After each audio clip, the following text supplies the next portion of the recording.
Welcome, ladies and gentlemen, to this, your Libra December 2022 reading and forecast. Hi, I'm Nigel Saint James, clairvoyant, and I've done a number of clairvoyant one-on-one readings for a number of Librans from different parts of the world over FaceTime and Skype over the course of the last month. And if you choose to find out more about what might be involved, just have a look at the description below and make sure you check out the website anyway, because there's lots of interesting information on that.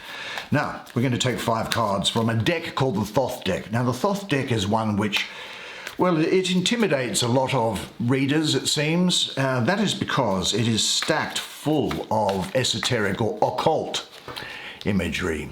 Occult just means hidden, so there's hidden learning or wisdom behind the particular image. And of course, unless you've been doing this for a long time, then you probably won't come across the meanings of certain things. There is the 9 of discs. There are some titles in the cards, which there's the 10 of cups, which I don't personally agree with. The art was done by a woman called Lady Frida Harris in the 1900s in England. There's the universe. What's on the bottom? And she's done a spectacular job. There's the devil. I love that card, that devil card there. That's a great lot of stuff that we can talk about in that. Just from the look of it, in fact, all of them, to tell you the truth. And there is the 8 of swords. Well, why don't you come now, sit down here with me. We'll have a good close look at the esoteric imagery on these cards together while I do the reading for you. Now let's have a look at this 10 of discs, which is entitled Wealth. Great richness coming around you, sense of prosperity, a sense of moving things forward. Now I hope that's focusing in, because this has got Mercury all over it. In fact, it is Mercury. Look, it's arranged in the form of the Kabbalistic tree of life. And down here the sign is Mercury. And the is Virgo rather, and the sign is Mercury. Now here is the glyph for Mercury. At this emanation in the Tree of Life, there is symbols of the planets unified in Mercury.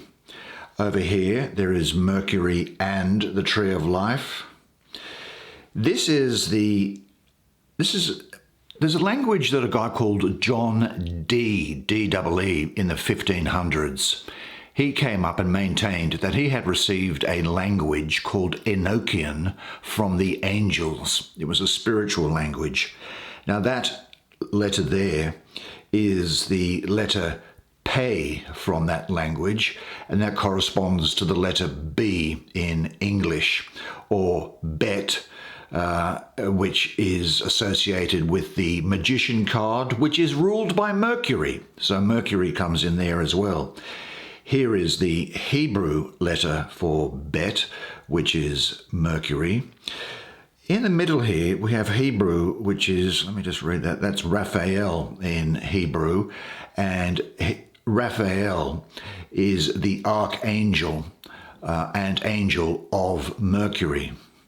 Here we have a 8-pointed star, and 8 is associated with the planet of Mercury, mystically. This is a hexagram going on here, and that's inscribed with, it has 6 sides, and there are 2 hexagrams in there, so 6 times 6 is 36, 3 and 6, that's the mystical number of Mercury.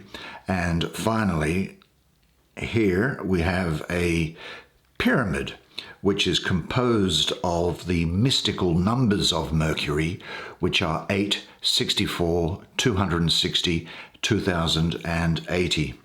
And then down here at the bottom, or the 10th Sephirot, they call it, of the Tree of Life, there is a staff with 3 mother letters of the Hebrew alphabet, being Shin, Aleph, and Mem, and it signifies the caduceus of Mercury. So having said all that, the main point to take away from this is that it is Mercury ruling, I think, the third decan of Virgo, the 13th to the 22nd of September. Now, Mercury rules and is also exalted in Virgo, so you'll have great communication skills from Mercury, and you'll be good at organizing things, which comes from Virgo. So there is success and abundance with this energy here. So there's a sense of richness, wealth, prosperity, maybe a small lottery win, possibly an inheritance for somebody, definitely a supportive and tight-knit family, inner and outer richness, and the ability to make inner wealth visible and share it with other people. The origins and any type of wealth lie in human consciousness. Now, if this boundless inner treasure that you have is brought forth into the world, it will manifest and be reflected on the material plane. Do you know you have attracted to you everyone who is a part of your life? You have created every situation in your life, and you create your own reality. The wealth in your hands is your own to do with what you like. The responsibility is yours, and you are endlessly wealthy. Do you know about your inner wealth, and do you share it with other people?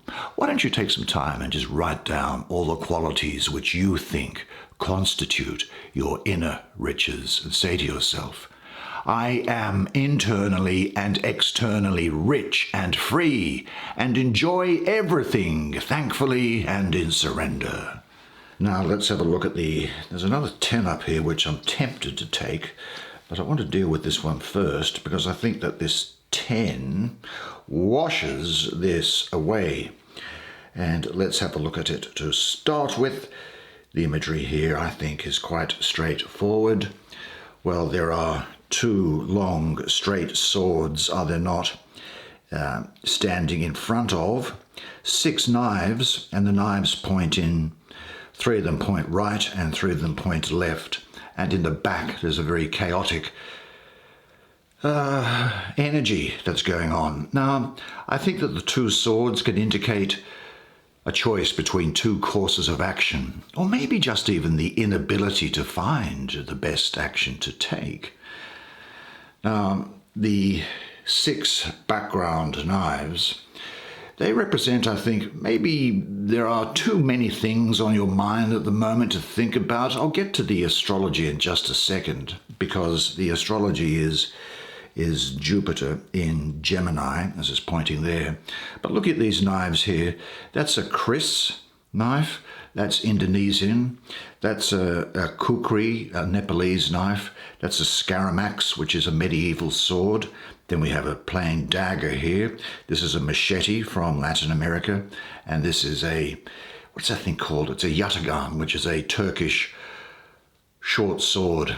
Yeah, there's background going on here. It's an indicator of interference, just as the card is entitled. But with Jupiter in Gemini, look, Jupiter is the ruler of Sagittarius. And Gemini is diametrically, if you were to say that Sagittarius was here on the zodiac wheel, Gemini would be at the complete opposite. And so Jupiter, to come into Gemini, it needs to go 180 degrees away from its home, and therefore it's in detriment when it's in Gemini. So Jupiter is weakened, and the inquisitive nature of Gemini further inhibits Jupiter, I think. So a weakened Jupiter means that maybe you can't get what you want due to too many, which is the Gemini aspect of it, distractions, which may or may not be self-created. You know, you find yourself, I think, having to make a choice between 2 alternatives of apparently equal merit. I don't think that you're going to come to a decision by thinking about this intellectually or analytically. Your doubt or fears of making the wrong choice, they might come in and destroy your inner clarity. And it might also affect your endurance. But this is a problem that can go away, because what you need to do is let things rest and develop on their own for a while. As long as doubt concerning these decisions remains, don't go for anything new. Jupiter, you know, is the harbinger. Jupiter is the soldier of unforeseen and unexpected change for the better. And the problem which seems unsolvable now will find its own solution in its own ways. So you might ask yourself, what alternatives are you torn between now? Well, as I say, look, you could be having analysis paralysis, as I call it sometimes, with your energy scattered on endlessly unproductive thoughts. Gee, don't we all do that from time to time, you know? You may be wasting your time on new things, and that's symbolized by these knives, which really, in the scheme of things, aren't all that important. So what you should do is just sit back, come back and look at things with new eyes, let Jupiter, the great benefactor, come into the scene and sort things out for you, which will happen, and say to yourself, look, I am relaxed and I trust life. Now, having looked at that card above, this is, you know how I spoke about the tree of life there? This is also a depiction of the tree of life here. Now, this is, what have we got down here? Very difficult to make, it's Mars. It would be Mars in, little sign down there, you probably can't make it out, in Pisces. Well, Mars, the fiery planet of Mars. Here we go. Red everywhere, the tree of life. But what's important is that these, there's red at the top. The 10 cups are arranged in the form of the tree of life. Everything in its right place in perfectly harmonious order. I personally think that for you, that this is an image of deep fulfillment. Mars in Pisces. Well, Mars is disruptive and might be thought to conflict with peaceful Pisces, but I just don't get the feeling that this is the case here. Because if you look at this thing at the top, there's this oversized lotus blossom at the crown of the tree. This testifies to the wealth of love received, which now overflows and pours into all who take part. Everyone who is prepared to receive takes part in this rich river of love. Now the handles, because Mars rules Aries, they are, unsurprisingly, made out of ram's horns. The transformation is complete because these are not red, these are now gold, and so they now combine with the energy of Mars. Mars in the constellation Pisces, which is very spiritual, expresses itself not by being crude or aggressive or unruly at this time, which very often it is the case, but by providing the apparently fragile being with the decisiveness needed to bring forth into the outer world the beauty which it holds deep within. Now, this doesn't require any dramatic demonstrations of emotion by you, because your fulfillment is going to radiate this quality, and you'll be recognized by the fruit you bear. Once again, the feeling of let things develop by themselves is being replayed here and reinforced to you. It's sitting above, you will recall, it's sitting above this card, and this is saying let Jupiter come in and do its work. Well, here Mars is permitting the transformation as well, because everything is going to come to you at the right moment, as it does, doesn't it? Now this talks about satiety. Well, that just means fullness. So what does fullness of love and relationship mean for you? Maybe just relax. Close your eyes and breathe deeply and calmly. Let a picture arise in you which shows you in a state of complete fulfillment. Now repeat this exercise often and connect this feeling more and more with your reality. and say this to yourself. There's a great degree of emotional passion and vitality around here at the moment. Say to yourself, look, life gives me all that I need to be happy. Okay, let's have a look at this card down here, which is the Devil, and let's have a look at it. Well, there you go. Now these paintings were done by a lady called Lady Frida Harris in the early 1900s. I wonder what was on her mind. The Devil. Well, look, the Devil is a Christian creation, but many of his characteristics are derived from the old Greek god, Roman god Pan, the mythical god of music, sheep, nature, and shepherds. Now, Pan's head looked human, but from the waist down he was a goat. Pan was a god of physical pleasure, including sexuality, food, and drink, and he was closely associated with Dionysus, the Greek god, the god of wine. And as a result, the Devil card can be associated with wine or drugs or different activities. And I think it is from this association that this card is sometimes said to deal with uncontrolled desire, erotic pleasure, hedonism. And I'm not going to say that that's not the case, but it's not a big emphasis, I don't think, for me in your spread here. Let me look at some of the other things that are going on, and then I can see what's coming through. These spiral horns that are here, they are masculine energy and life force, and they represent the DNA helix, or the blueprint of life, and also of spiral galaxies. Now, when you tap into the creative power of this Devil energy, you are tapping into the energy of life itself. Now, here is a wand that's here. It's like the wand of the chief adept. It very often takes place in magic rituals. I know it was used in a society called the Golden Dawn in England in the early 1900s, and the artist was a member of the Golden Dawn. The two serpents that we see that are here, there's a couple that, here they are, little snake things coming down there. I'll get my glasses on. Well, they symbolize sperm, and they wear the crowns of Upper and Lower Egypt, and therefore represent the unification and harmonization of opposites. Now, looking at this caduceus again, it just seems to me that this represents the creative impulse. The tree trunk, which you can see here, and these two spheres, which you can see there, well, clearly they represent an erect phallus and testicles.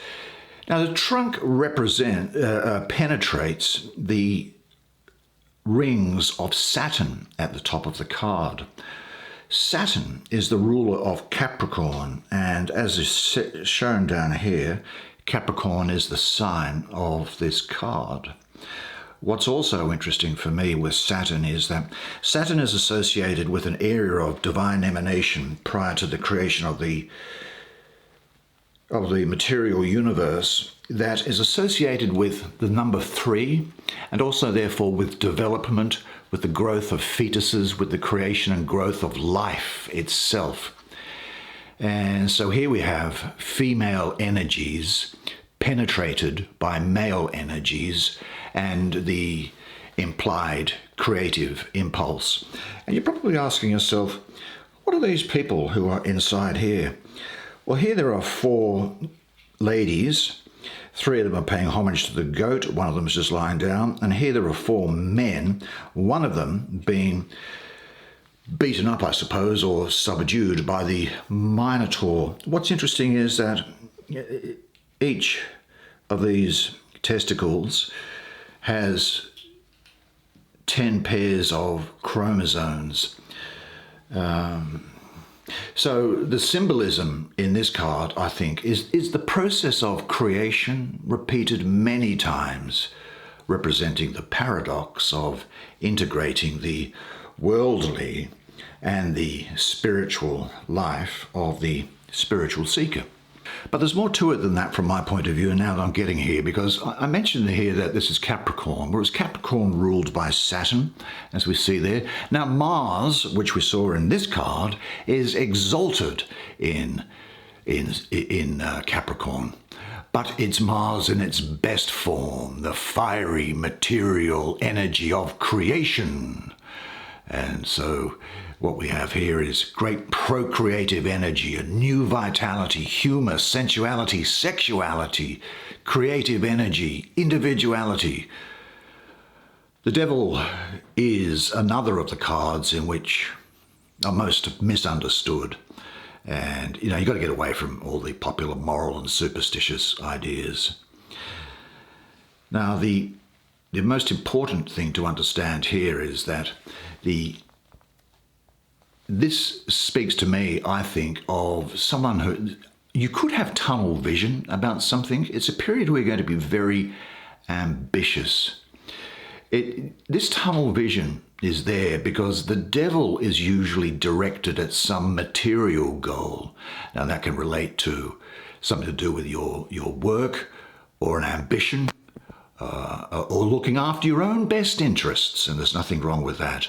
And it implies that you can accomplish a lot if you are focused and you are not distracted by other things, and you keep focused on the task at hand. Now, astrologically, of course, Capricorn is the sign of business, career, and worldly success and social standing. And Capricorns are usually hard workers and high achievers, aren't they? Look, there could be some people who want to demonize you, make you out to be the devil. Well, meet them with just a laugh and lightness, and accept what life gives you. Keep your feet on the ground. But do you have some wish or desire that you don't admit to? Pay attention to your breathing. Sit down and imagine that with every out-breath, a root grows from the base of your spine deep into the center of the earth. It will happen very quickly. Now feel that with every in-breath, earth energy flows into you. It fills your entire body. Then let your awareness go to the crown of your head and open yourself for the yellow gold cosmic energy. Feel it mix with the earth energy and fill your body, and say this to yourself: I am a vital, joyful, and grounded person. I enjoy my sexuality. Now, whether my problems are real or imagined, I handle them realistically and with good humor. I am the mistress and master, as the case may be, of my life. Now that takes us finally, I think, to what? We've done 1, 2, yeah. Oh, great. I love this card. Saturn, eh? Well, Saturn is about time and about bringing you along the right path. It's known as the Great Malefic, but I actually have a lot of time for the planet of time being Saturn. Now here, what do we have? We have a maiden. Her legs are crossed. Now, they happen to be crossed in a way which demonstrates that she has freedom here. And the central cross formed by her legs are directed to these 4 cherubim, as they call them, or cherubs, that are in the corners of the card, and they represent mastery and balance of the 4 elements. The cross represents the microcosm, while the zodiac, these things, represent the macrocosm. Another interesting thing about these is that in the Hebrew Bible, or the Old Testament of the Christian Bible, there's a book of called Ezekiel. And in chapter 1, Ezekiel says how he has a religious experience. It's very easy to read the chapter 1. And in verse 10 of chapter 1, he says, look, I saw a being of a man that was fused, but at the front of his head was the face of a man, just as this is here. And to the right was a lion, to the left was that of an ox, and to the rear was that of an eagle. Now, it just so happens to be that The face of the man here represents the fixed sign of air, being Aquarius. The face of the bull, of the lion, represents the fixed sign of fire, being Leo. The bull here, the face of the bull, represents the fixed sign of earth, being Taurus. And the face of the eagle represents Scorpio. Scorpio has three forms: the scorpion, the snake, and in its exalted form, the eagle. And that was at the back. And Scorpio, of course, is the fixed sign of water.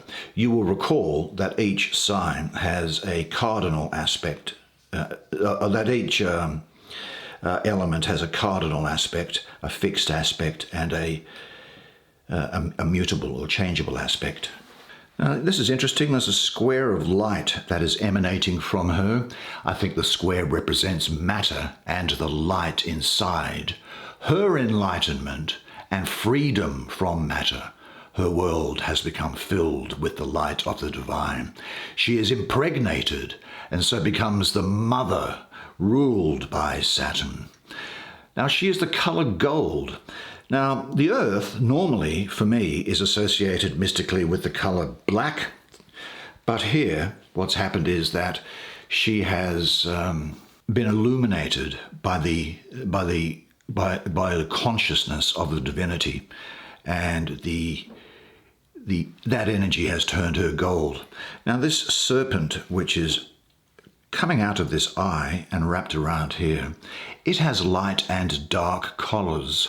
Now, this reflects the duality of matter, blind force of creation that can be used for good or bad, and it crosses the maiden around her second chakra, which governs the sexual organs, and thus is related to the Kundalini. So it, in a sense, this snake represents sperm, which has been ejaculated from this eye that's here. And so this is the seed of creation and our bondage in matter, which she has conquered.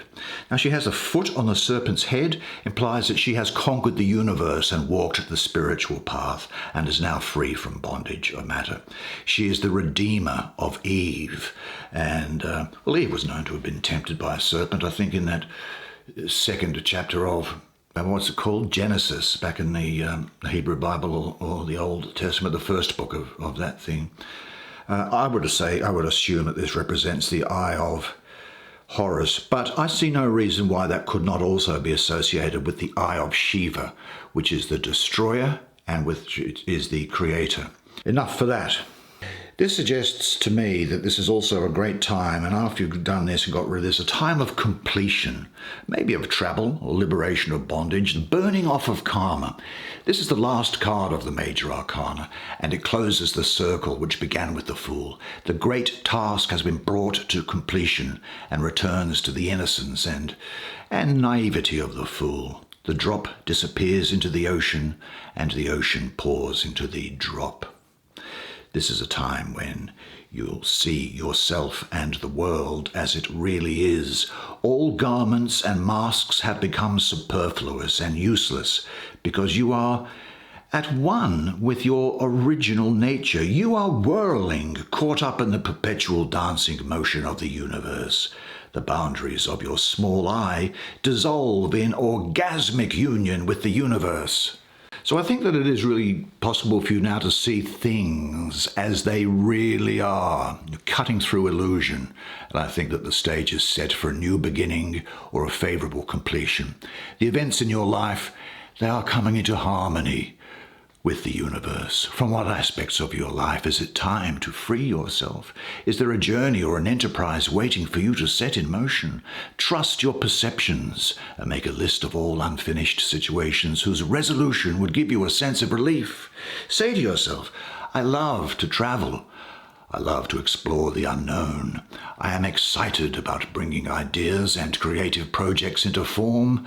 I deeply value making a contribution to those around me, and I am at one with the universe. Well, What a great set of cards for you. Good job. Well, I'm sure you'll agree with me that this is a very, very interesting deck, isn't it? The Thoth deck, and it provides an unusual sort of a reading, different to the types that you might see before. Certainly the imagery is unlike anything that you see in other decks. But anyway, next time, of course, we will be using another deck because I do change them each month, as you know. So, until I see you again, remember one thing, and one thing is this, and it is that you are a legend. And I look forward to seeing you again next month. And until then, it's bye for now.